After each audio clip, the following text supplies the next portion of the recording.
Ahora sí. Hay que Bueno, cerrarle. ahora le damos la bienvenida a la doctora María Noel Seoane, que hoy nos va a hablar sobre neuropsicología del autismo. Y bueno, gracias otra vez por estar para nosotros. Y bueno, un beso y escuchamos atentamente. Gracias. No, por favor. Bueno, hola a todos. Veo en el auditorio gente variada, gente querida y conocida también. Esta clase suelo darla, por eso dice carrera de médico especialista, suelo darla a los cursistas de la carrera de especialista de pediatría acá en el hospital, a los residentes. Entonces tiene como una mirada más, digamos, no tan más mirada desde el pediatra, ¿no? Después vamos a aunar en algunas cuestiones que, si nos da el tiempo, podemos profundizar, ¿sí? La idea hoy es, digamos, hablar un poquito de autismo, de los primeros síntomas, las presentaciones clínicas, las teorías explicativas que lo explican, ¿no? De las presentaciones, y después, si nos da tiempo, tengo otro power que podemos empezar a hablar un poquito del seguimiento de estos nenes eh, dentro de lo que es la pediatría clínica. Bueno, muy bien. Bueno, los trastornos del neurodesarrollo son un capítulo importante dentro del Manual de Salud Mental y uno de los trastornos descritos es el trastorno del espectro del autismo, que se lo describe como un desvío en el desarrollo. ¿Sí? A veces los chicos manifiestan clínicamente una clínica de lo que sería por ejemplo, un retraso, ¿no? En el neurodesarrollo, como desde la parte clínica, ¿no? Entonces, es un trastorno neurobiológico que tiene un origen biológico que resulta afección en varias de las habilidades del sistema nervioso central. Pero tenemos que entenderlo como un constructo más dimensional. El DSM-5 le da hoy a la clínica del TEA una dimensión más que una categoría clínica, ¿sí? Es decir, que en este espectro vamos a encontrar una amplia variedad de individuos con diferentes características fenotípicas. Digamos que ahora vamos a ir recorriendo un poquitito desde lo individual. Se habla a veces de que los daños en el sistema nervioso central asociados a los trastornos del desarrollo en general no son fenómenos que ocurren en todo o nada, ¿no? Sino que, como hablamos en la clase anterior, la neuroplasticidad, digamos, el desarrollo, tiene periodos sensibles, ¿no? Y que muchas veces están estos predispuestos genéticamente y muchas veces también hay un fenotipo ampliado que tiene que ver con el ambiente, ¿no? El entorno. Entonces, hoy se habla mucho de lo que es la epigenética y la relación ambiental en los trastornos en general del neurodesarrollo, ¿sí? Pero tenemos que entender al autismo como un trastorno de origen neurobiológico, ¿sí?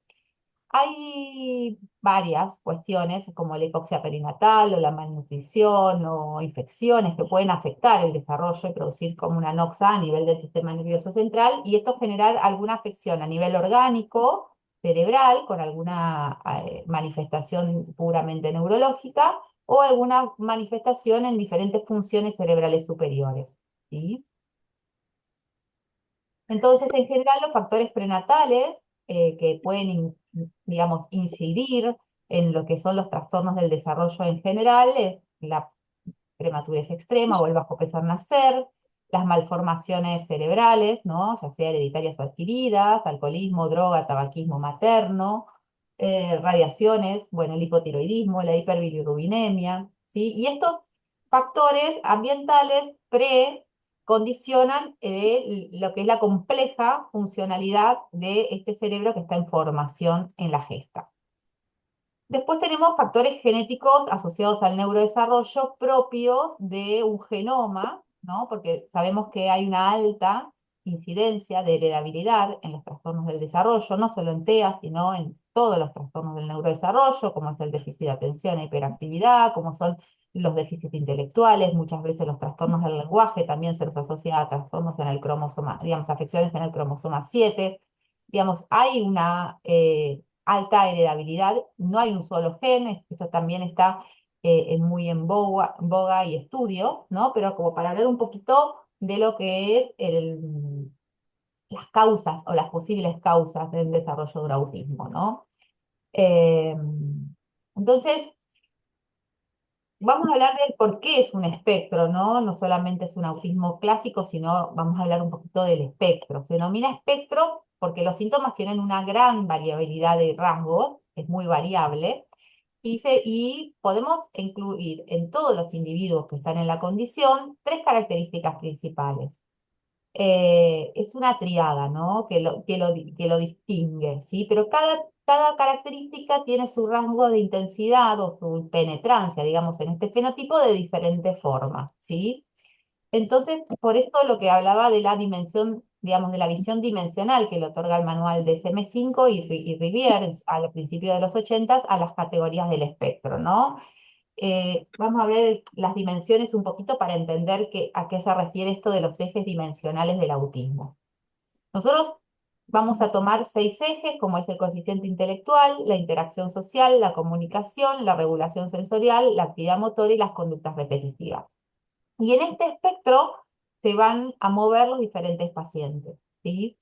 Eh, el autismo en general no condiciona a una persona en su grado de coeficiente intelectual. Cuando uno evalúa a un niño con un posible diagnóstico de TEA, no está evaluando inteligencia. Digamos, nosotros podemos tener niños con un CI deficitario, una coeficiente intelectual bajo, y, digamos, comórbidos con deterioro cognitivo, que llega a ser hasta el 60% lo descrito en la bibliografía, la comorbilidad de I y TEA, y niños que tienen rendimiento intelectual de normal a normal o, digamos, alto, ¿no? Que es la que antes se llamaba dentro de la categoría del DSM-4, el síndrome de Asperger. Estos mismos individuos con diferentes CI van a tener diferentes fenotipos en cuanto al comportamiento social o la interacción. Nosotros, si hablamos de triada autística, hablamos, que después lo vamos a decir, pero hablamos de alteraciones en la reciprocidad social, hablamos de alteraciones en la comunicación e intereses repetitivos o estereotipados, ¿no? Esto es lo que digamos la triada clásica. Ahora, esto se mueve en cada niño o en cada adulto de una manera distinta, pero no nos tenemos que olvidar que un niño crece y se convierte en adultos y ancianos con TEA, así que es una población también bastante invisibilizada hoy. Pero bueno, en interacción social, uno espera a veces encontrar un niño que es totalmente aislado, evitativo de pares, que no interacciona, o que es pasivo en la interacción, ¿no? Que espera que lo convoquen. Pero también existen niños que no tienen nada de pasividad en la interacción, que no son aislados, que buscan amigos, que buscan pares, pero se comportan de una manera socialmente extraña. Es decir, hay una torpeza social, y eso tiene que ver con y después las teorías explicativas que vamos a hablar de lo que es el autismo. Por lo tanto, no nos podemos guiar solamente con que si tiene amigos o no tiene amigos, sino que vamos a ver qué grado de interacción social tiene, ¿no? Cómo se mueve dentro de este perfil en nuestro niño. Entonces vamos a evaluar por un lado su inteligencia, vamos a evaluar por un lado la interacción social y por otro lado la comunicación, tanto verbal como gestual, ¿no? Hay alteraciones en la reciprocidad social y hay alteraciones en la comunicación. Pero no todos los pacientes con TEA son no verbales, ¿sí? Muchos pacientes son verbales. Lo que pasa es que esta comunicación, para que haya un ida y vuelta y una reciprocidad comunicativa con un otro, muchas veces no es funcional o es rígida o con ciertas peculiaridades como ecolalias o con cierta comunicación más estereotipada.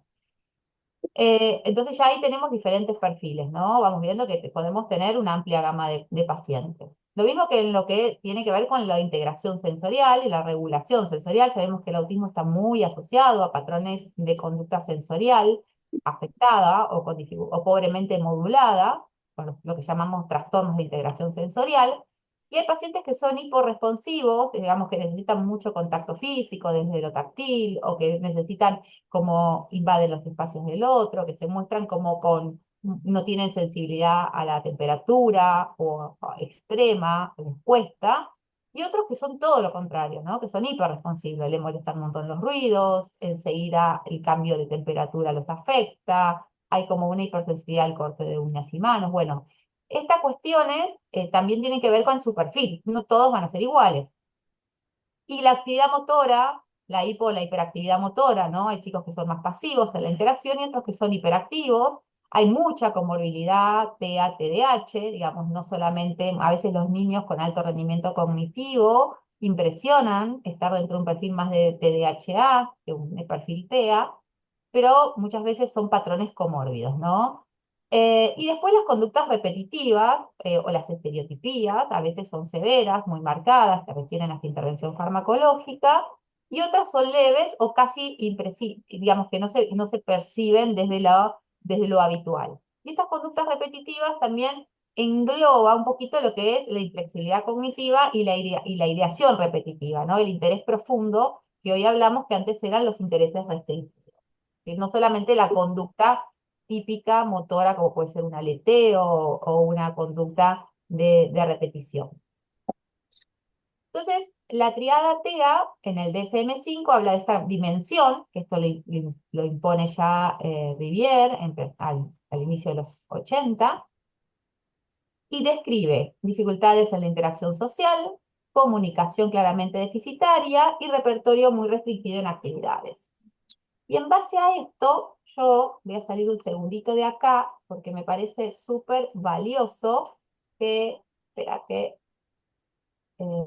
a ver si puedo, espera, un segundito, quiero ver si puedo sacar ok, esto está, y entendido, ahí está, y quiero que vean esto, que es un videito que nos va a llevar unos minutos, ustedes me dicen si se escucha, pero me parece que es muy valioso para lo que quiero que evaluemos.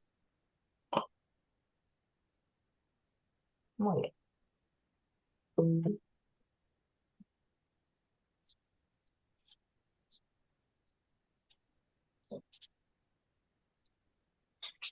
El objetivo de este vídeo es aumentar la concienciación sobre los signos del autismo y los diferentes modos en que esto se puede manifestar en diferentes niños. Hoy es el cumpleaños de Amy. Amy presenta signos sutiles de autismo. Como les ocurre a muchas niñas, es fácil que sus síntomas se pasen por alto.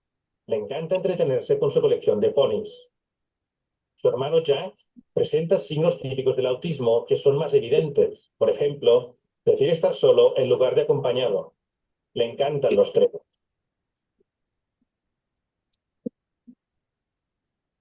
Uno de los invitados a la fiesta es Rhys, que también muestra signos de autismo.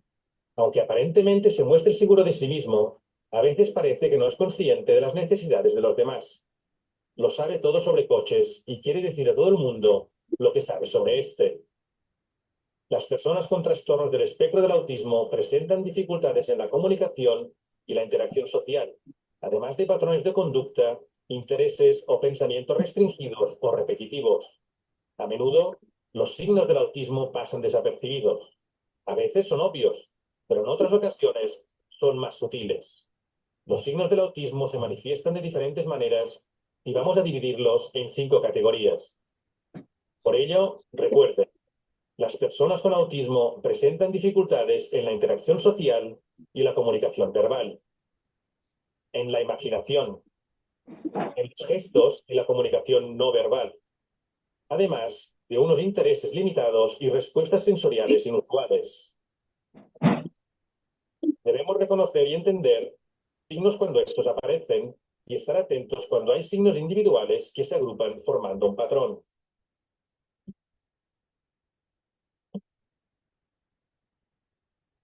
La fiesta de cumpleaños de Amy está en marcha y ya podemos ver que la niña parece estar un poco apartada del grupo y no muy interesada en la mayoría de los regalos, hasta que una de las niñas, Olivia, le regala un pony. Amy responde positivamente, no solo porque le gusta el pony, sino porque quiere ser amiga de Olivia más que de cualquier otro niño. Cuando su madre preguntó a Amy a quién le gustaría invitar a su fiesta, ella solo pudo pensar en Olivia, pero no supo decir quién más. Así que su madre tuvo que llamar a otros padres para invitar también al resto de niños.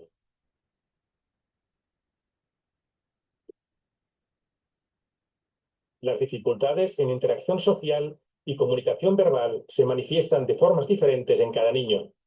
Debemos pensar en diferentes cualidades de la interacción social a la hora de observar los intereses del niño en los demás, sus habilidades de comunicación y su conciencia con respecto a los demás, especialmente en relación con los sentimientos ajenos. Algunos niños simplemente no les interesan los demás, como es el caso de Jack, que evita el contacto social, se aparta de los demás cuando están jugando cerca de él y no participa en ninguna actividad. Las habilidades de comunicación verbal de Jack difieren en gran medida de la de los demás. La mayoría de sus verbalizaciones son frases de la televisión y las repite una y otra vez como «Eres un tren muy útil, Thomas». Su estilo social se puede describir como distante, no busca ni responde a las interacciones sociales. La madre de Amy ha pensado hacer un juego que consiste en hacerse pasar por animales para animar la fiesta y la mayoría de los niños muestra su entusiasmo.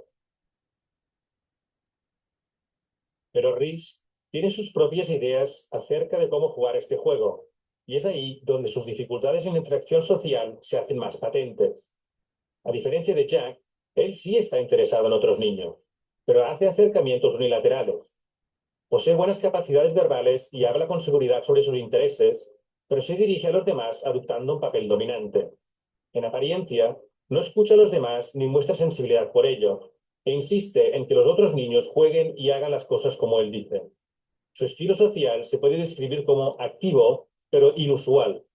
Busca interacción social de forma activa, pero con limitada reciprocidad. Los acercamientos sociales se tienen que hacer a su manera.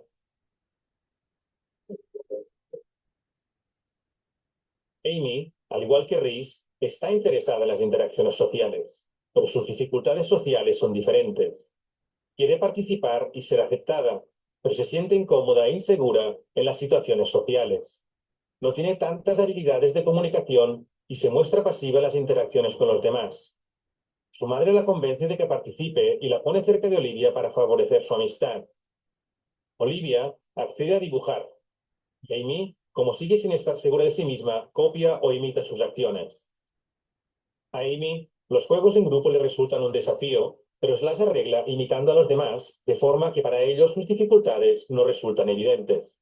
Aunque llame a muchos de sus compañeros de clase amigos, sin embargo, sus relaciones con iguales no son tan estrechas. Le cuesta comprender cómo se sienten los demás y no siempre está segura de cómo responder con empatía y afecto. Amy muestra lo que se conoce como estilo social pasivo, de modo que no inicia interacciones sociales, pero sí responde a los demás. Algo que tenemos que tener en cuenta especialmente es la dificultad para conectar emocionalmente con los demás. Por ejemplo, cómo busca consuelo a un niño cuando se hace daño y cómo ofrece consuelo a los demás. Para Jack, el nivel de ruido es excesivo y cuando intenta apartarse del grupo, se cae y se golpea en la cabeza. Ha sido una caída bastante fuerte, pero apenas llora y no busca el consuelo de su padre, que se encuentra cerca de él.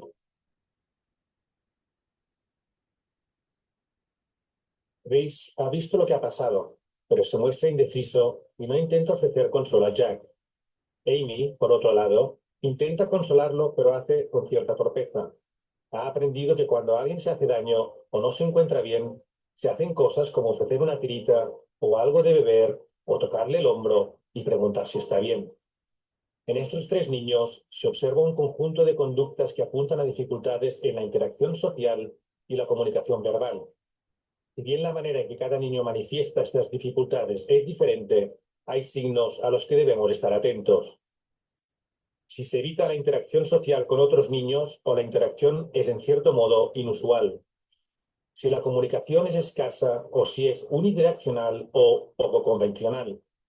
Si se tiene una conciencia reducida de los sentimientos de los demás o una reacción inusual a dichos sentimientos.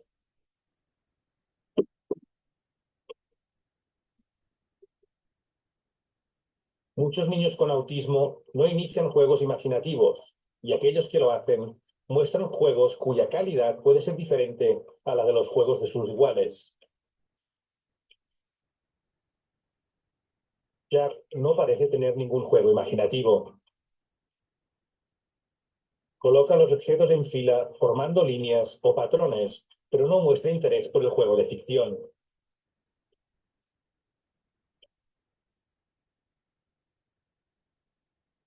A simple vista, Reese participa en juegos imaginativos con sus semejantes e incluso comparte ideas imaginativas con los demás. Sin embargo, se ve que dirige el juego, incluso los roles que cada uno juega, de forma que tenga el mismo tema repetitivo de sus intereses. Este control del juego le ayuda a afrontar la situación. Se puede ver que no comparte ideas imaginativas y su forma de jugar no es tan flexible como la de los demás niños. Aunque tenga dificultades con la imaginación social y la generación de ideas compartidas con los demás, puede ser ingenioso y creativo cuando el tema versa sobre sus intereses y está en un ambiente familiar. Amy también participa en juegos de ficción. Suele jugar con sus ponis. A simple vista, su juego es típico de una niña de su edad. Sin embargo, se reducen a estos juguetes y suele representar los mismos escenarios una y otra vez. También prefiere los juegos imaginativos solitarios y tampoco muestra interés por compartir este juego con otros niños ni con adultos, ni siquiera cuando le regalan un pony nuevo.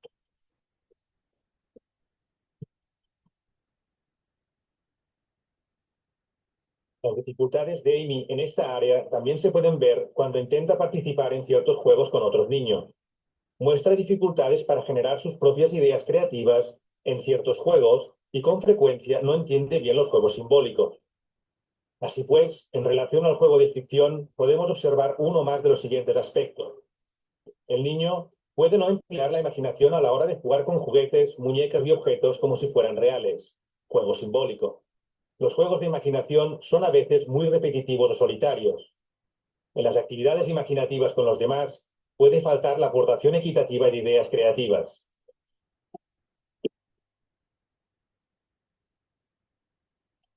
Los niños con autismo presentan diferentes estilos de comunicación no verbal, como los gestos.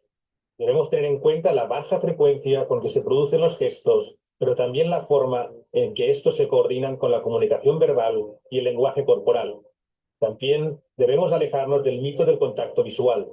El niño con autismo puede establecer contacto visual o no, no obstante, tenemos que tener en cuenta cómo lo coordinan y modulan.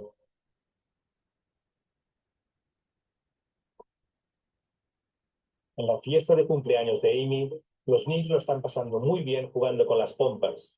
Para empezar, la madre de Amy les enseña cómo hacerlas. La mayoría de niños que no tienen autismo apuntan con el dedo a las pompas que están en el aire. Cuando la madre para y pregunta si quieren que continúe, los niños hacen gestos como asentir o aplaudir con entusiasmo para animarle a que continúe.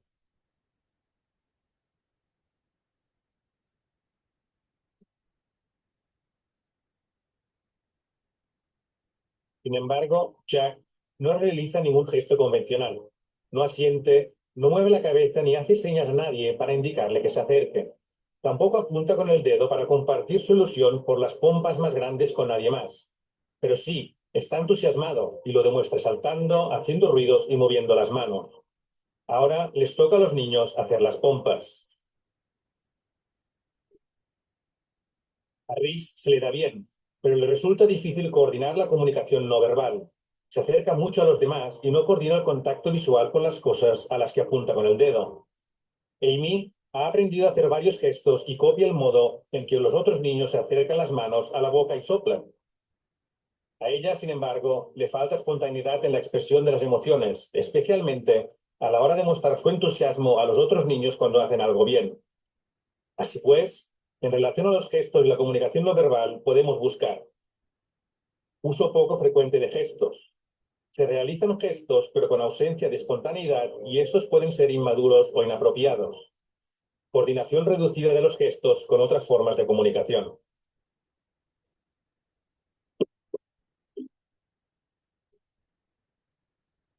Muchos niños prefieren ciertos objetos o actividades, pero estas preferencias suelen cambiar y el niño es flexible a la hora de participar en diferentes actividades. Los niños con trastorno del espectro del autismo tienen un rango limitado de intereses y presentan rutinas y comportamientos repetitivos. Jack presenta muchas conductas restringidas y repetitivas, como el balanceo de la parte superior del cuerpo, girar y alinear objetos. Además, le interesan especialmente los trenes. Rhys tiene un especial interés en los coches, modelos y números de matrícula, que lo ocupa todo y es repetitivo. Recopila datos sobre coches y habla de ellos todo el tiempo. Amy tiene una gran colección de ponis. Este interés no es tan evidentemente limitado y repetitivo porque no habla de ello constantemente y sí que participa en otras actividades. Sin embargo, cuando Amy puede elegir su propia actividad, lo que hace es jugar con sus ponis siempre de la misma manera.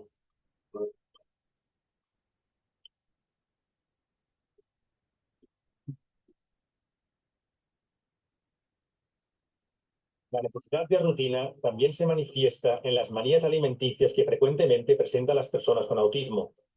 La preferencia por un rango restringido de alimentos no quiere decir que sean quisquillosos, sino que refleja su insistencia por participar de un rango limitado de experiencias. El niño puede querer siempre la misma cosa todo el tiempo, presentada de la misma manera todos los días. Jack quiere comer solo un tipo de sándwich, cortado en forma de estrella y presentado en un plato en concreto, y por ello se niega a comer el resto de comida que hay en la mesa. Los padres de Jack, como lo saben, han preparado un plato especial para él. Por lo tanto, por lo que respecta a intereses y rutinas limitados y a conductas repetitivas, debemos estar atentos a lo siguiente. Elección espontánea de una variedad muy limitada de intereses, dependencia de las rutinas y disgusto ante el cambio, conductas motoras repetitivas, insistencia en comer solo una variedad pequeña de alimentos.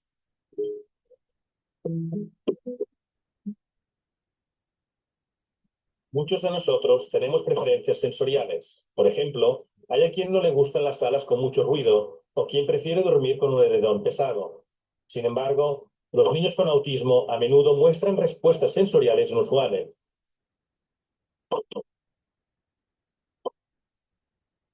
Un niño puede mostrar conductas para buscar o evitar ciertos estímulos sensoriales, o como Jack, ambas. Es sensible a los ruidos fuertes y cuando experimenta sobrecarga sensorial, reacciona tapándose los oídos. Por otro lado, sus conductas de búsqueda de sensaciones incluyen mirar sus trenes desde diferentes ángulos y también su gusto por girar sobre sí mismo. Hemos visto que Jack tiene otra respuesta sensorial inusual, su insensibilidad ante el dolor, como cuando se cayó y se hizo daño en la cabeza. Rhys y Amy también tienen conductas de búsqueda de situaciones sensoriales. Rhys juega ininterrumpidamente con las cartas de top trumps y le gusta ver el reflejo de la luz sobre su superficie brillante. En particular, a Amy le gusta acariciar el pelaje de los ponis y manipularlos de todas las maneras. Puede estar haciendo esto durante horas. Por lo tanto, por lo que respecta a las respuestas sensoriales, preste atención a lo siguiente. Sensibilidad elevada a los sonidos, la luz, el tacto, los olores o el gusto. Conducta de evitación de experiencias sensoriales. Interés inusual en aspectos sensoriales de los objetos. Conducta de búsqueda de experiencias sensoriales. Ausencia de reacciones y respuestas sensoriales, por ejemplo, al dolor, la temperatura o los sonidos. El autismo no debe contemplarse siempre como un problema, y es importante respetar y valorar las diferencias en el comportamiento, así como reconocer los aspectos positivos que el autismo puede traer consigo, como es la atención al detalle, la memoria y la dedicación a habilidades especializadas. Sin embargo, el mundo puede acarrear numerosos desafíos para las personas con autismo, y muchas de ellas experimentan importantes dificultades durante toda la vida. Muchas personas con autismo no serán capaces de ir a fiestas como la de Amy. Aún así, todos los niños responden a la provisión de apoyos una vez que sus necesidades han sido reconocidas. Por eso, detectar los signos es esencial para poder adaptar la forma en que usted se comporte para ayudar al niño. Algunas de estas conductas se observan en todos los niños. Por lo tanto, debemos buscar patrones y grupos de conductas que aparecen juntos e indican la presencia de autismo. Debemos tener en cuenta la frecuencia con la que se dan estas conductas, lo repetitivas que son y lo intensas que son las reacciones. Cada niño es diferente. Piense en el niño en su conjunto, en todas sus habilidades y más allá de sus rutinas diarias en todos los entornos. Hay veces en las que el niño presenta problemas, reacciones extremas sin motivo aparente, respuestas intensas, repeticiones frecuentes, conductas que repercutan considerablemente en sí mismo y en los demás. ¿Cuál es el patrón? Busque la falta de flexibilidad ante el cambio y la dificultad de ser espontáneo, además de respuestas aprendidas y ensayadas que no parezcan naturales o instintivas. Sea observador, busque signos y responda a ellos. Contribuye a satisfacer las necesidades del niño y ayúdalo a alcanzar su potencial. Bueno, bien. Volvemos a la presentación. bueno, la idea de compartirles el video era un poquito explicar esta triada y esto de que con autores y actores eh, que representaron muy claramente las diferentes formas de presentación que un niño puede llegar a la consulta con algunas preocupaciones, ¿no? Nosotros tenemos que tener en claro que a Jack lo diagnosticamos todos, pero ¿cuántos pacientes o niños vemos con algunas peculiaridades, como Riz, como la nena, TEA femenino, ¿no? Con tanto camuflaje o con tantas dificultades, donde tenemos que poner un poquitito más la ideación y la mirada, ¿no? Entonces, para el DSM-5, ahí tenemos las clasificaciones y de la CIE-10, el trastorno del espectro del autismo, tenemos que especificar si hay o no afección médica o genética asociada, ¿no? O factor ambiental. Por ejemplo, que esté asociado a algún síndrome genético, como puede ser Prader-Willi, síndrome de Down, Turner, digamos, esclerosis tuberosa. Hay síndromes genéticos que tienen mayor predisposición a tener sintomatología asociada con su fenotipo TEA. Ver si tenemos asociados otros trastornos del desarrollo neurológico o mental o del comportamiento, ¿no? Trastornos de la regulación emocional o trastornos, pueden ser algún trastorno que tenga que ver con compartimental como el TDAH, ¿sí? Y especificar los grados de gravedad o de intensidad de síntomas en los criterios A y B del DSM, que son los criterios A de comunicación y reciprocidad social y los criterios B de conductas repetitivas, ¿no? Para poder ver si hay algún déficit acompañante, ¿no? Deterioro del lenguaje, déficit intelectual, catatonía. Entonces, como pediatras clínicos, como los primeros que vamos a recibir a los niños y a los bebés en las consultas, tenemos que ver las primeras banderas rojas en las cuales uno puede empezar a pensar en la presencia de un trastorno del espectro del autismo, ¿no? En el desarrollo típico, y esto lo vimos la vez pasada, generalmente entre 0 y 3 meses tenemos la adquisición del sostén cefálico, sonidos guturales, mirada, ¿no? Dirigir la atención y en la alternancia de atención de un objeto a la otra y a las personas. Bueno, en los primeros meses puede haber cierto grado de mayor irritabilidad, cierta disminución de sonidos guturales, disminución y más un bebé más tranquilo, más psicorreactivo, con menor, con más dificultades para la atención sostenida, ¿no? O ya a los 6 meses con dificultades o ausencia de los juegos, como acá no está y está, la sonrisa social o el contacto visual. A los 9 meses, el seguimiento de la señalación de los objetos, ¿no? La falta de ansiedad ante extraños. Por supuesto que todas estas conductas hay que, como dice el video, hay que evaluarlas dentro de un todo. Esos niños muy pequeños, que un niño, por ejemplo, con una alteración en el desarrollo del apego, o con un niño con una hipoacusia, o en un niño, por ejemplo, que está en una guardería, que tenga falta de ansiedad ante extraños porque tiene múltiples cuidadores. Siempre hay que evaluar en el contexto, ¿no? Esto es en rasgos generales, es sumar un todo. A los 12 meses quizás ya tenemos un poquito más claro algunos síntomas. Generalmente la mayoría de los pacientes acude a la consulta. El promedio hoy de la edad diagnóstica de los pacientes, tanto en la bibliografía internacional como en mi propia experiencia, que bueno, no es mucha como la bibliografía internacional, pero sí es coincidente. Generalmente las primeras preocupaciones de los papás aparecen cerca de los 2 años, con falta del lenguaje, ¿no? Falta de alteración del lenguaje o algunas cuestiones asociadas a la mirada o a los juegos o a las conductas con los pares evitativas, pero los diagnósticos llegan recién a partir de los 4 años. Es decir, que hay como un retraso importante en las asignaciones diagnósticas, ¿no? Tenemos 2 años desde que los papás empiezan a tener alguna preocupación hasta que el niño entra en una evaluación formal o puede describirse. Y otros niños, como por ejemplo esta niña que vimos en el video, Amy, quizás puede llegar en la primaria o hasta en la secundaria y no tener ningún tipo de diagnóstico, ¿no? Porque sus síntomas fueron muy solapados en su primera infancia. Tener presente que la ausencia de la atención conjunta o la ausencia de imitación espontánea, exploración de objetos más repetitivas, ¿no? De regulaciones a veces en la marcha, a veces el retraso en la marcha. Hay un concepto también de que el autismo está asociado a dispraxias motoras y a retrasos en la parte más motora sensorial. la respuesta al nombre, ¿sí? También el señalamiento, la atención conjunta. Todas estas cuestiones, a partir de los 12 meses ya las podemos objetivar. Entre los 12 y los 18 meses, el no responder a órdenes simples, no empezar a hablar con palabritas, no señalar partes del cuerpo, la falta de imitación, no traer objetos para mostrar al otro por el mero hecho de compartir con un otro, ¿no? O la parte de no adquisición del juego simbólico. Y ya a los 2 años, dificultades en mostrar interés por otros niños, armado de frases, frases espontáneas que son generalmente más flexibles, aparecen más quizás más ecolálicas, ¿no? Falta de imitación en tareas domésticas, ciertas conductas repetitivas con el tipo de juego, ¿no? Alinear, apilar. Entonces, acá vamos a hablar un poquito de, ustedes me dicen si se tienen alguna duda, me quieren frenar, porque yo tengo el power y no los veo, así que si hay alguna duda o alguien quiere hacer algún comentario, me para, y si no, seguimos.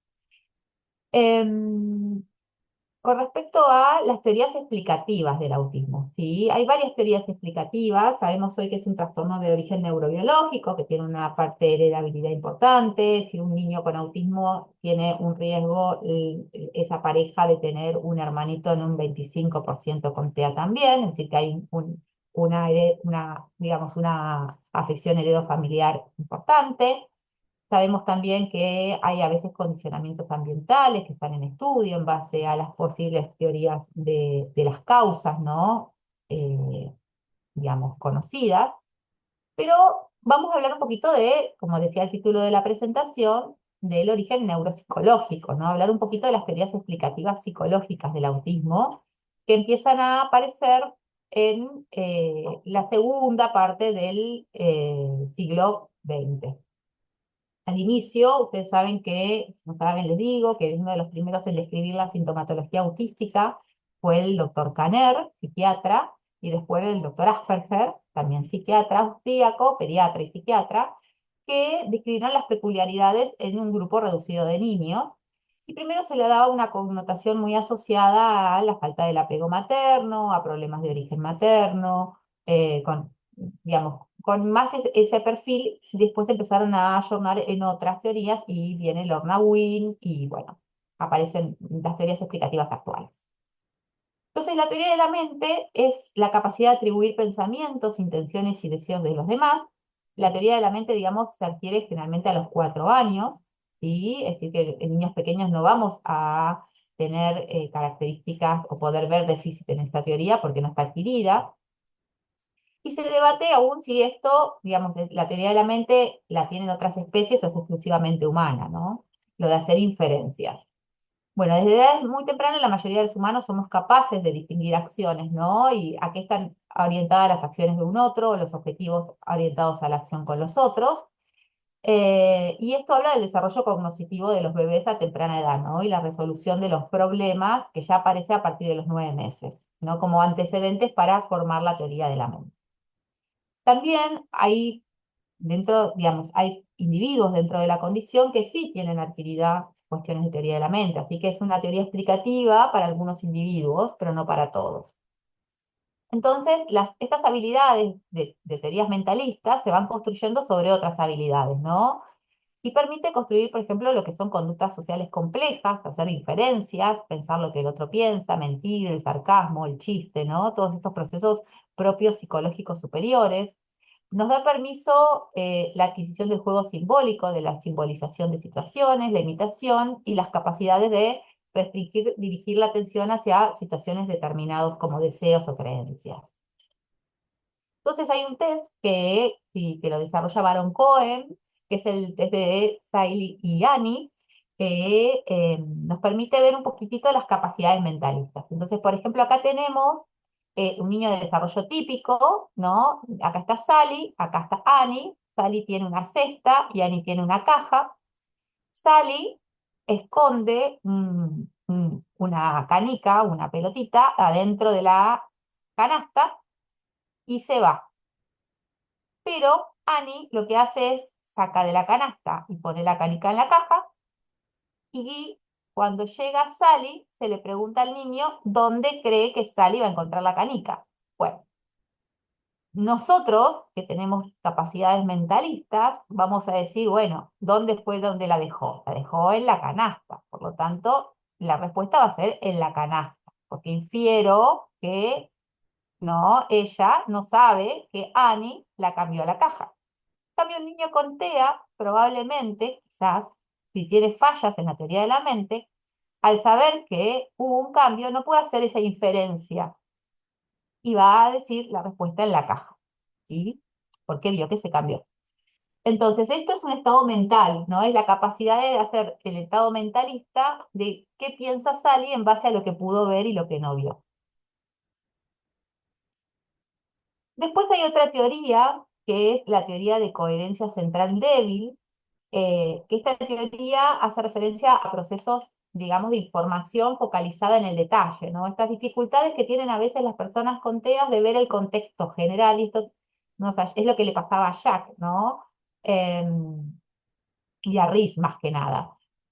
Una teoría de coherencia central débil. Le costaba mucho a Riz poder focalizarse en un todo, en un contexto, y se focalizaba en el detalle, por ejemplo, en sus autos o en sus intereses, ¿no? Entonces, este estilo cognitivo propio es, no, digamos, yo siempre pongo el ejemplo de que me permite ver el árbol, pero me pierdo todo el bosque, ¿no? Entender el contexto en el pragmático en el cual se desarrollan los diferentes situaciones sociales, por ejemplo, ¿no? Entonces, otra teoría explicativa del autismo es teoría de coherencia central débil.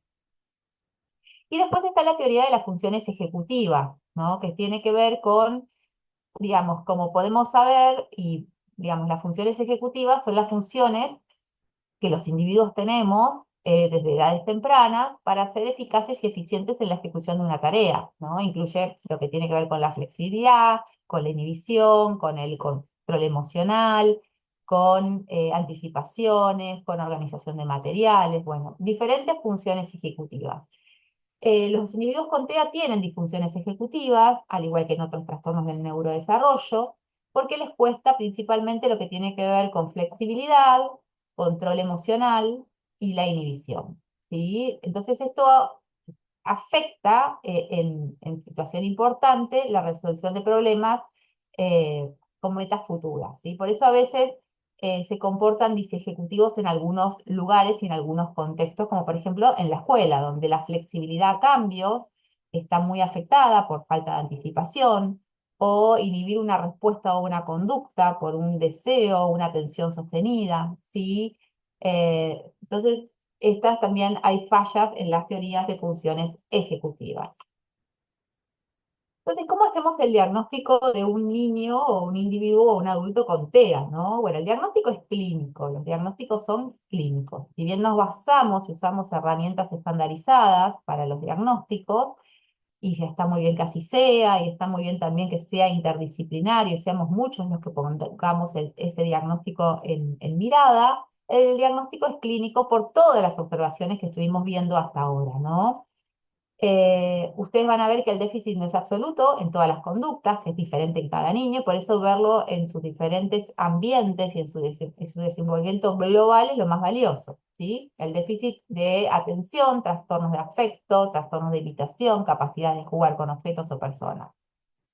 ¿Qué test estandarizados van a observar? Bueno, helados, en pandemia usamos el BOSA, se hizo una validación hace poquito del BOSA, que fue una adaptación de helados en pandemia, cuando no podíamos, lo hacíamos en forma virtual o en una forma dirigida, pero también se hizo diagnóstico por medio de BOSA. El A2-2, que es la entrevista estructurada al niño, ¿no? Para el diagnóstico. El A2 es una evaluación semiestructurada de conducta, de evaluación de conducta del niño en un encuentro, se toma en un solo encuentro, más o menos 45 minutos a 60 minutos, y nos permite hacer puntuaciones en base a lo que observamos durante ese encuentro. Por lo tanto, un A2 positivo muchas veces puede enmascarar otro trastorno del desarrollo o otro trastorno de la salud mental, por ejemplo, una depresión, ¿no? Y un A2 negativo muchas veces no, digamos, estamos como por fuera del punto de corte, pero en el perfil general del niño tenemos conductas TEA. Entonces el A2 es una herramienta más. No es solo el A2 para el diagnóstico es clínico, el A2 nos va a confirmar lo que sospechamos o nos va a dejar en duda algunos aspectos donde el chico está más sólido en la conducta en el encuentro. Y se puede tomar helados a partir desde que el niño deambula, ¿sí? Después de los 12 meses aproximadamente, con el módulo Towler, que es para los menores de 31 meses. A partir de los 31 meses empiezan los módulos 1, 2, 3 y 4, que es para adultos. El módulo Towler de la 2 nos da solamente riesgo, ¿sí? Riesgo de conducta. Es decir, que antes de los 31 meses, antes de los 2 años y medio, se suele ser un poco más, si bien los síntomas de autista se pueden ver desde los 9 meses en adelante o antes también, antes de los 2 años y medio se tiende a ser un poquito más observador del neurodesarrollo y de la evaluación de este niño con respecto a las conductas. Pero es válido, se puede hacer un diagnóstico.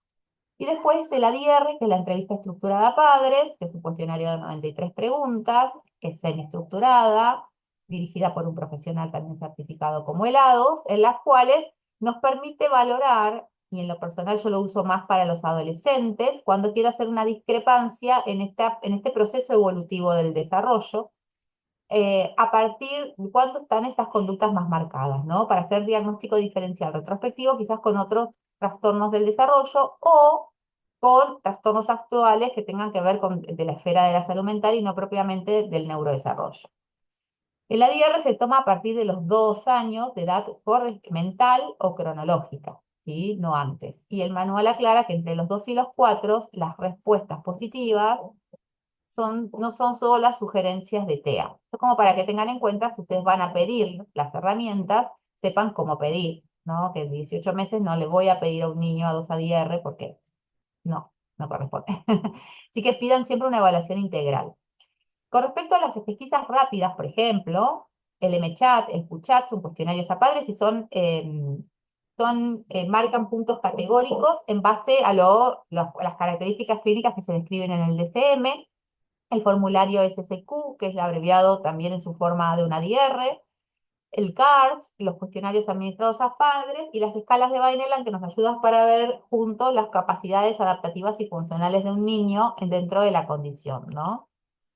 Entonces, acá esto es para discriminar el autismo idiopático, al que no tenemos causa aparente, y el sindrómico, al que tenemos quizás una relación, ya en la cual se lo relaciona a un síndrome genético o heredable conocido, con un cariotipo, con un microarray positivo para algún gen asociado al espectro. Y justamente en las sospechas de autismo sindrómico, asociados a trastornos congénitos de metabolismo, a epilepsias, a exposición de drogas intrauterinas, los trastornos genéticos, es donde pedimos evaluaciones siempre con genética y panel de estudio. Entonces, esto es bueno tenerlo en cuenta cuando uno hace la historia clínica del paciente en cuanto a los antecedentes posibles. Bueno, se deriva genética y es el genetista el que pedirá el panel correspondiente con la sospecha y lo que se observe. Y después está asociado a otras enfermedades, bueno, son un montón, ¿no? Leucodistrofias, mucopolisacaridosa, síndrome de Hurler, bueno, todas las que tienen ahí déficit de acetilcarnitina, exposición fetal al valproato por intoxicación con plomo, síndrome alcohólico fetal, esto también a veces da indicadores. A ver. Con respecto a evaluación, ¿no? ¿Qué imágenes complementarias pedir o por qué no? En verdad, no hay ningún artículo que a mí me obligue como pediatra del desarrollo, como neurólogo, como psiquiatra, a pedir algún estudio complementario para el diagnóstico, más allá de la observación clínica y los test que vimos posibles para evaluar funciones ejecutivas, A2, ADIR, dependiendo del perfil del niño, Vineland. Tanto el análisis de laboratorio como la resonancia o el electroencefalograma o estudios genéticos son complementarios y depende de cada paciente, ¿sí? Hoy no existe ningún patrón que requiera sí o sí una resonancia, sí o sí un electroencefalograma o un polisomnograma. Esto dependerá del comportamiento del niño y de las intervenciones futuras que quizás pueda yo hacer, ¿sí? En lo personal, si yo tengo un niño prematuro extremo, o prematuro, que tuvo un antecedente de internación en neo, que hubo algunas cuestiones asociadas a posibles sangrados, hemorragias cerebrales que no quedan claras, o con alguna característica fenotípica particular, yo la imagen cerebral la pido. Pero esos casos puntuales, por ejemplo, después si tengo un niño que tiene muchos trastornos del sueño asociados al TEA, que pueden ser de tipo, por ejemplo, más sensorial, que es muy frecuente la comorbilidad de los trastornos del sueño y el autismo, le puedo pedir un polisomnográfico para descartar la parte orgánica, ¿sí? Teniendo en cuenta que hasta el 30% tienen, perdón, que las personas con trastornos del espectro tienen un 30% más que la población general de tener alguna crisis epiléptica o asociada. Entonces, para quedarme tranquila que esto es un trastorno del sueño y no hay ninguna descarga asociada a un polisomnográfico, lo puedo llegar a pedir para luego hacer alguna intervención, por ejemplo, farmacológica y de higiene de sueño. Pero no es que tenga que pedirlo de base y de inicio para, ¿sí? Igual después también todo lo que tiene que ver con funciones ejecutivas lo voy a evaluar por medio de funciones, por medio de test específicos.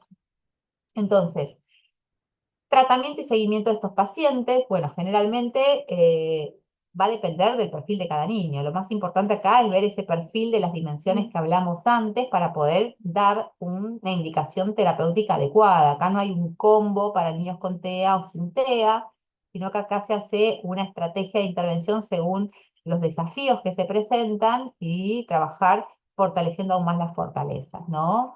Entonces, hay diferentes, porque esto lo van a escuchar o lo van a leer, diferentes modelos de intervención, como es el modelo Denver, el modelo Secret, el TEACH, uso de análogos, el modelo DIR, ¿no? Que son modelos de intervención temprana, ¿no? Más abocados a los manejos conductuales y vinculares. Para cada paciente en cada eje se va a determinar la necesidad, ¿no? Hay que armar el traje a medida del niño o del adulto con TEA, donde están los desafíos, y ajustar la necesidad por edad, porque van creciendo y van cambiando sus desafíos, ¿no? Entonces el plan y el seguimiento es interdisciplinario, pediatría del desarrollo, o médicos especialistas en autismo dentro del área de la psiquiatría o de la neurología. Y siempre el equipo interdisciplinario de fonos, terapia ocupacional, musicoterapia, psicólogos, psicopedagogos, maestros de inclusión especial, musicoterapeutas, bueno, depende el perfil del niño y el terapeuta a intervenir es el que nos va a generar y nos va a favorecer en la evaluación de estos niños. Entonces la escuela la tenemos que pensar como una parte importante de estos niños, tenemos que pensar en una escuela inclusiva, ¿no? También donde todos los alumnos puedan ser aceptados y reconocidos, valorados por sus capacidades y ofrecerles adecuaciones curriculares individuales, ¿sí? Para las necesidades y también ver qué modalidad educativa va a ser la mejor para este niño, la escuela común con integración, escuelas de recuperación, escuelas especiales, ¿sí? Depende el perfil individual de cada niño.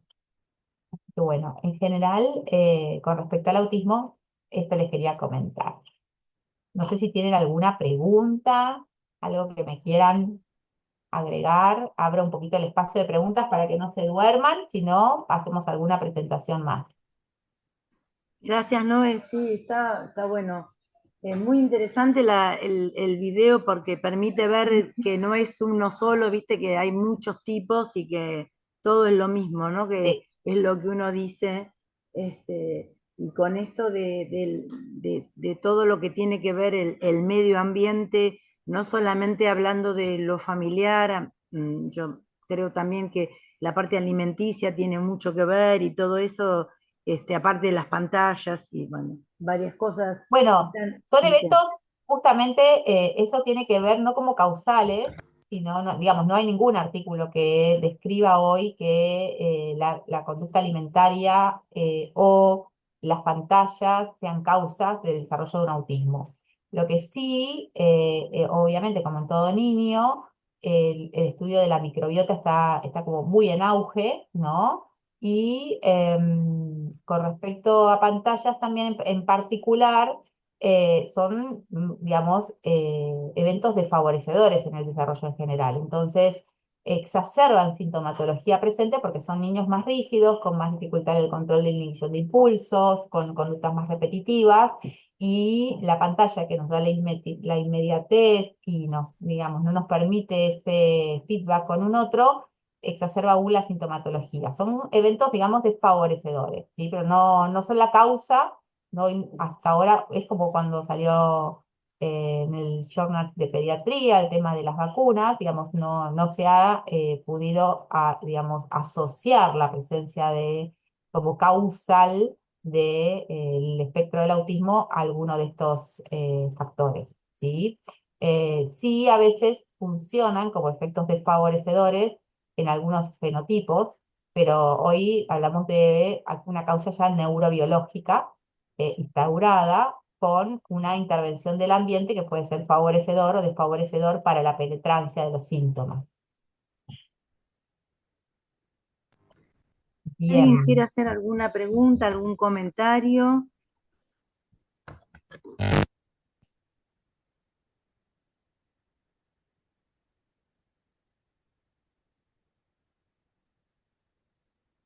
¿Nada? ¿Estamos bien?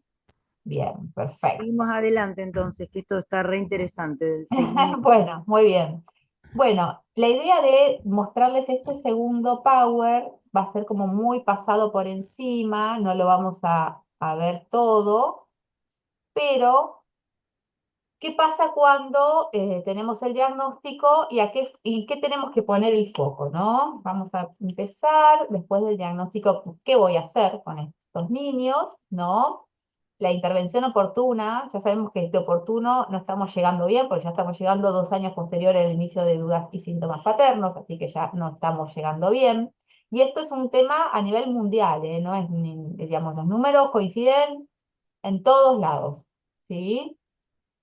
Y la realidad que el diagnóstico afecta mucho a las familias, afecta mucho a los cuidadores y al niño, no por el diagnóstico en sí, sino porque se produce una situación de quiebra a nivel familiar en donde empezamos a tener variables como médicos a tener que observar, que son los tiempos de intervención en las terapias, el costo, la angustia y el estrés de no encontrarlas, porque si las encontrás son caras o cuestan en llevar y traer al chico y si no las encontraste, angustia al no tenerlas, digamos, es como un costo más socioemocional que propio, que se le suma al diagnóstico, aparte de la duda, ¿no? Que le puede generar al cuidador primario qué y cómo se va a desenvolver ese niño en un futuro.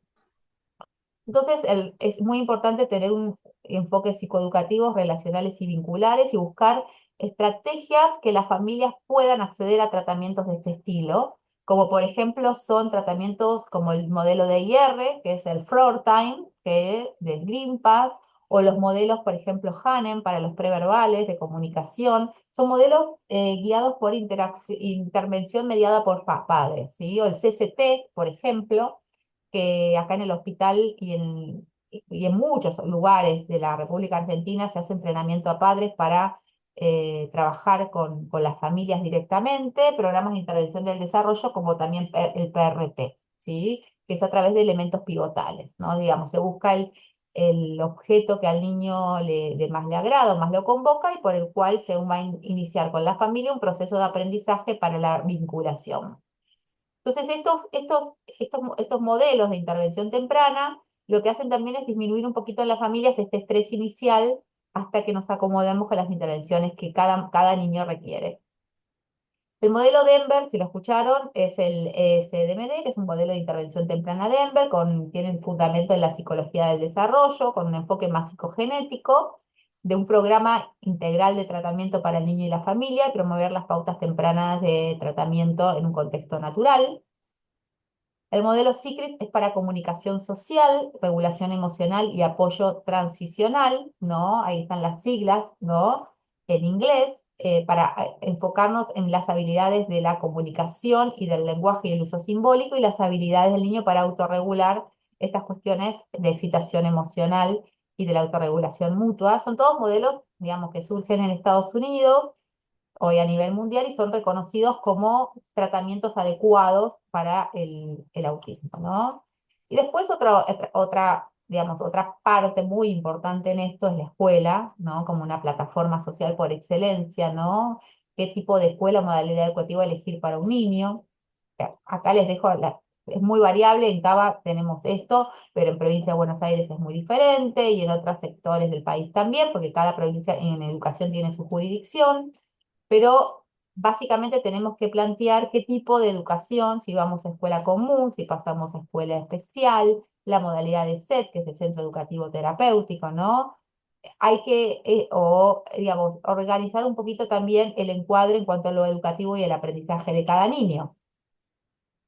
Entonces, las intervenciones educativas en el aula también, ¿no? Se van a basar en modelos como el modelo ABA. El modelo ABA es un modelo muy conductista, ¿sí? De enseñanzas que también se puede incluir para los niños en edades muy tempranas, con TEA, o el modelo de enfoque Teach, también para el aprendizaje. Y bueno, y empezar a tener presente que los niños son sujetos de derecho, ¿no? Entonces es muy importante que los vamos a llenar de trámites, de dificultades en la discapacidad, a las familias, y esto puede afectar. Entonces, el rol del pediatra es observar todas estas cuestiones, es un montón el rol del pediatra, porque tiene que mirar al niño, derivar oportuno y después hacer el seguimiento de esta familia que va a volver con un diagnóstico y con muchas dudas, aparte de garantizar el adecuado crecimiento, ¿no? De los niños dentro de la discapacidad, la vacunación, la alimentación, el crecimiento, ¿no?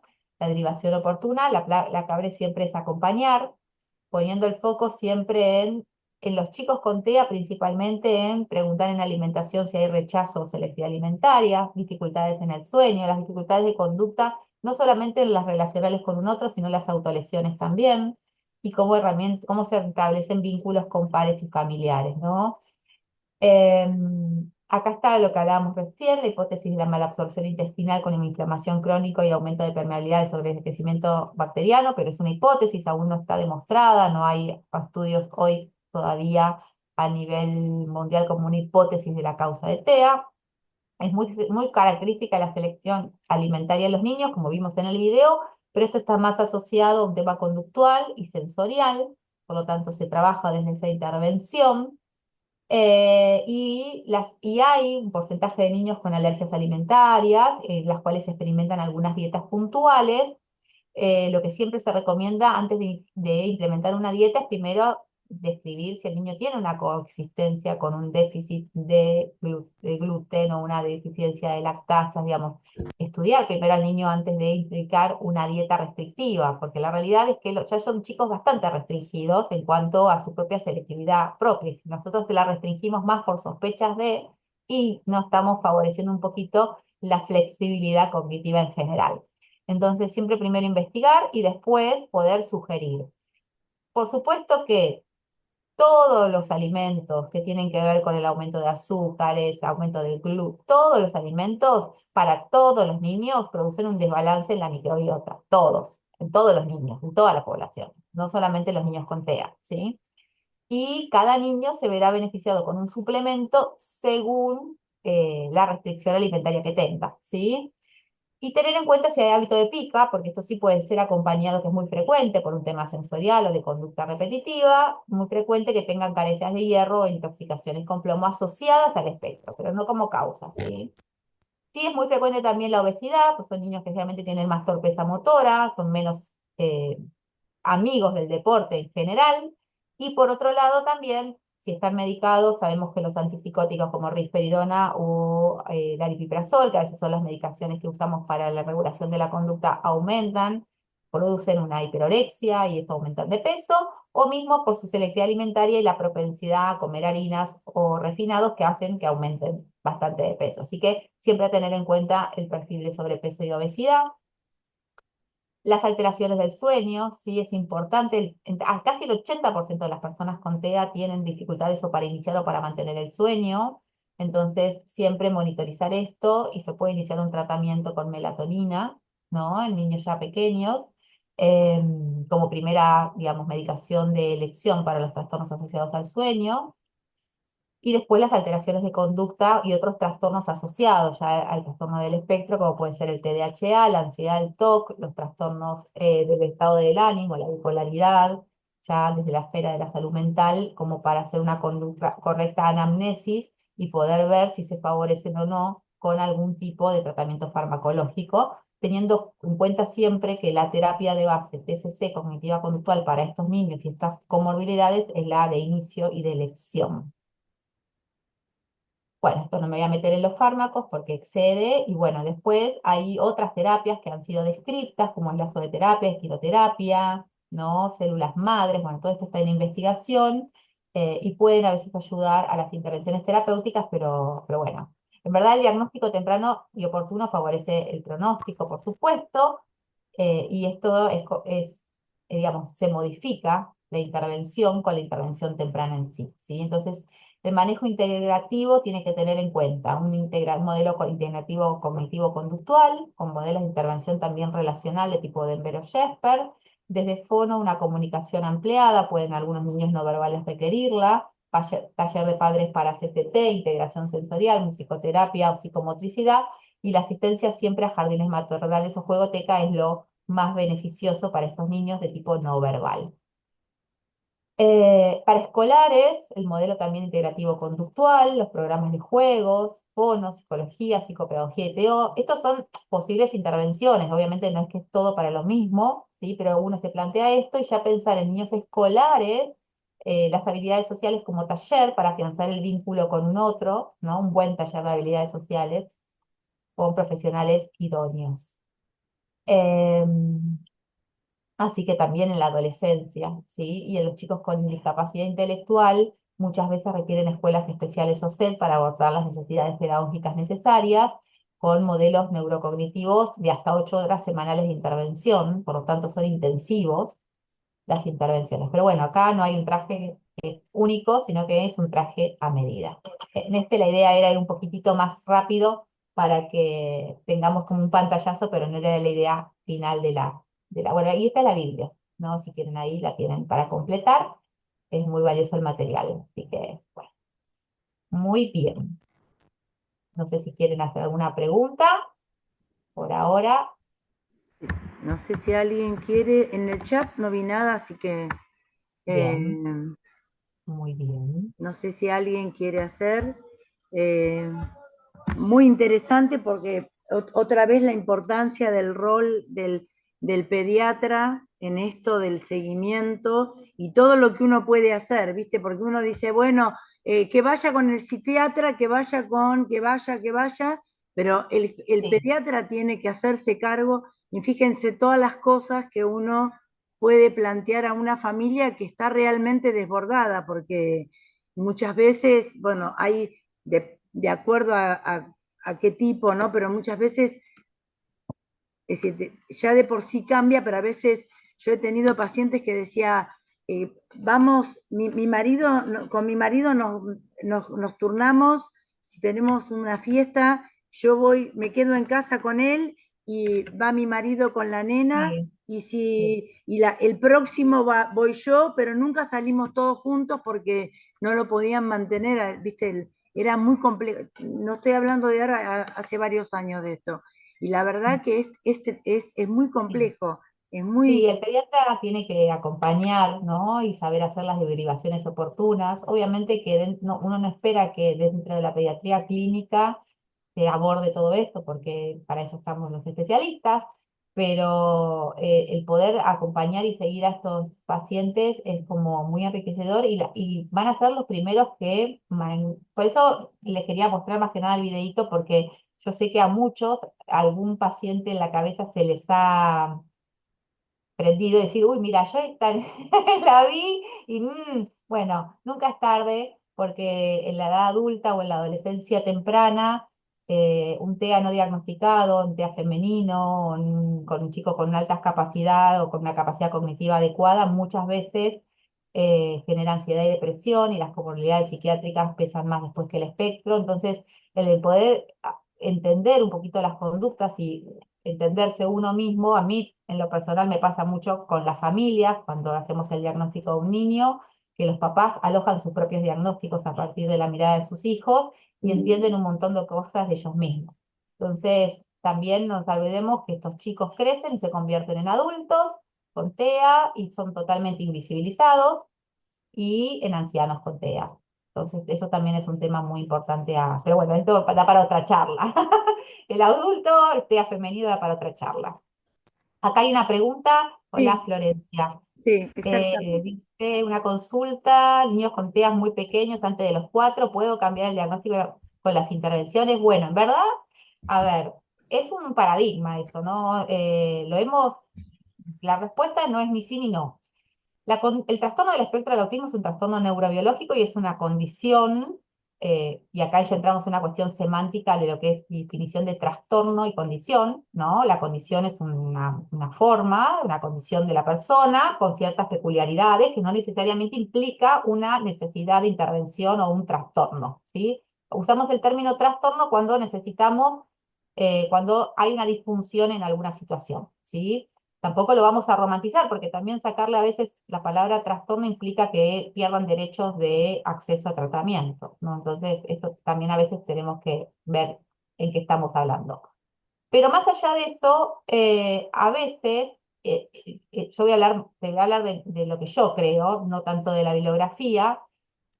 La condición es permanente y es para toda la vida, pero sí puede pasar que, primero pueden pasar dos cosas, que ese niño en edad muy temprana, antes de los 2 años y medio, con un diagnóstico y un A2 positivo y algunas conductas, en verdad, retrospectivamente uno se ponga a ver y ese niño no era TEA. En verdad era un trastorno del lenguaje, un social pragmático, un TDA, digamos, ¿no? Como que había otro diagnóstico, por eso de la evolutividad, ¿sí? Pero en verdad nunca fue TEA.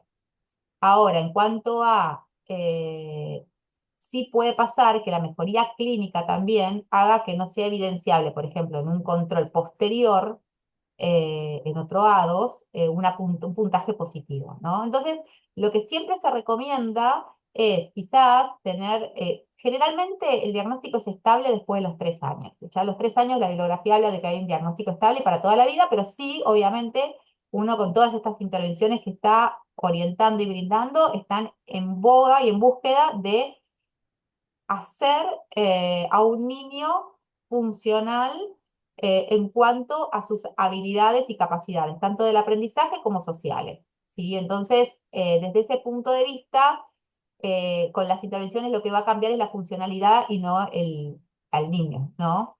No sé si me expliqué, pero bueno, creo que esa era la idea. Así que, bien. Si no, si hay otra duda. ¿Alguien más? ¿Alguna pregunta? O por chat, o pueden abrir los micrófonos y hablar. La verdad que muy, muy bueno, muy completa, me encantó. Bueno, me alegro, me alegro. Y Bueno, muy bien. ahí está alguien hablando, dice, con respecto, a ver, TGD, sí, trastorno generalizado. sí, TGD es una definición vieja, ¿sí? TGD hoy es en el manual del DSM-4 de salud mental, la versión 4 del TR, el TGD, el autismo, el síndrome de Asperger y el síndrome de Rett, que es el de regresión, estaban en un capítulo y el DSM-5 engloba el TGD dentro del autismo, dentro de los trastornos del espectro del autismo en DSM. Es decir, que hoy lo que nosotros tenemos es que todo el diagnóstico de TGD es equiparable al trastorno del autismo, ¿sí? Eh, por eso el DSM le da una categoría dimensional.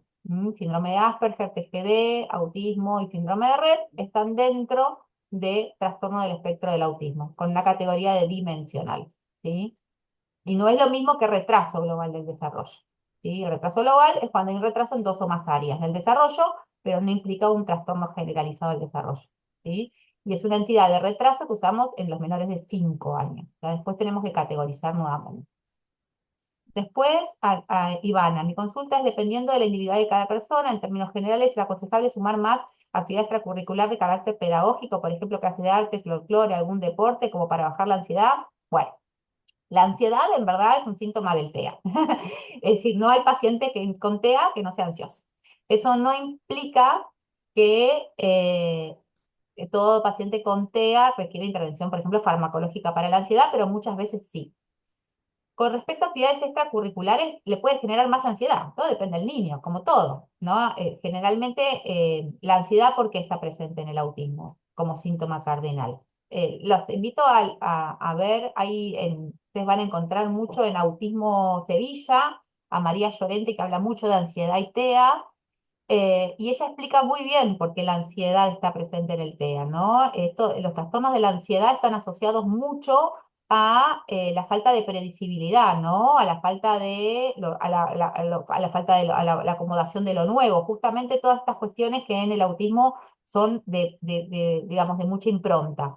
Entonces, a veces mucha actividad extracurricular puede sumar ansiedad a un niño porque realmente son chicos que están muy terapizados con actividades escolares y esto también el chico tiene que tener a veces más no es mejor, ¿no? También el chico tiene que tener a veces su momento de aburrimiento, su momento lúdico, su asistencia a cumples, que no estén justamente regulados en cuanto a una actividad puntual. Pero bueno, por ejemplo, si el nene o la niña en este caso tiene fascinación por actividades de arte y le gusta mucho, bueno, es algo que lo puede hacer por placer y no tanto por actividad recreativa dentro de una actividad terapéutica, ¿sí? Pero yo no aconsejaría sumar actividades para bajar la ansiedad, digamos. Yo pensaría que a veces esto también puede generar más ansiedad en un individuo con TEA, y esto va a depender del perfil individual de cada uno, ¿no? Este, siempre pensándolo así. Bárbaro. Sí, porque también suelen, viste, que van al colegio, después tienen las Un terapias, después lo montón, llevan es un a montón. natación, después lo, Es un y montón. los Y eso, pobres chicos. sí, y esto después regula mucho conducta y afecta, ¿no? Afecta el funcionamiento también y el rendimiento en los diferentes lados, ¿no? Entonces, a veces yo sugiero, claro, sí, tal cual. Y no es porque, digamos, hay también cuestiones del hijo deseado, ¿no? De las ganas que su hijo participe de grupos, de que tenga una vida común como el resto de sus pares con sus compañeros. Entonces, sí es totalmente entendible desde ese lado. Y yo creo cuando digo lo del traje a medida, los primeros que tenemos que ser flexibles desde lo cognitivo somos nosotros. Que nosotros no podemos imponer una familia que el chico vaya a la simple jornada y haga las terapias y no haga otra cosa porque es mejor para el niño. Todo se consensa y a veces una sesión menos de psicopedagogía, porque el chico tiene que ir a Scout, es muy valioso para este niño porque participa de un grupo, tiene, digamos, para la familia, porque ve que su hijo se desenvuelve en un ámbito donde hay otros pares neurotípicos y donde puede tener sus amigos y sus grupos de pertenencia. Entonces, no hay que coartar tampoco en las individualidades a cada chico. El otro día, hablando con una paciente, ella quiere seguir haciendo inglés, es una adolescente con TEA, y me dicen, no me metas psicopedagogía porque yo todo lo psicopedagógico es adolescente, ¿no? Ya lo manejo con mi acompañante en la escuela, ya digamos, ella en las clases me organiza, pues yo no tengo tiempo, me dice, yo tengo que hacer inglés, tengo mis cosas. Tiene razón. Entonces, adelante, muchacha, sigue con tu clase de inglés y nos organizaremos para que tengas un buen rendimiento escolar, porque también hay que escuchar eso, ¿no? A veces uno puede indicar desde atrás del escritorio muchas cosas, pero hablar con el equipo terapéutico, hablar con los docentes y con la familia, escuchar el requerimiento individual, nos va a permitir ser flexibles. Si nosotros no somos flexibles, no podemos pedirle a los chicos con desafíos la flexibilidad que lo tengan, ¿no? Sí. ¿Alguna duda, algo más? Si no, ya te liberamos, María Noel. La verdad que excelente. Veremos que hay muchos chicos de acá, de los residentes, quieran hacer el curso, que esa era la idea, tener acá Bueno, en el nosotros hospital. ahora, te paso chivo, ahora en agosto empezamos en el hospital a un curso de neurodesarrollo que después te paso si querés para compartir, va a ser virtual y asincrónico de 8 semanas con clases, introducción al neurodesarrollo en general. Así que va a ser un curso y tiene aval del Ministerio de Salud del Gobierno de la ciudad. Está dirigido a residentes de todas las especialidades, no solo pediatras. Dale, buenísimo. Nosotros lo difundimos, así que sí, espero que sí, seguramente Bárbaro. lo haremos también. Buenísimo, buenísimo. Bueno, muy Bueno, bien. entonces dejo ya de grabar y les Dale. agradezco a todos el haber venido y haber compartido esto y a vos, María Noel, gracias porque realmente muy claro todo. Bueno.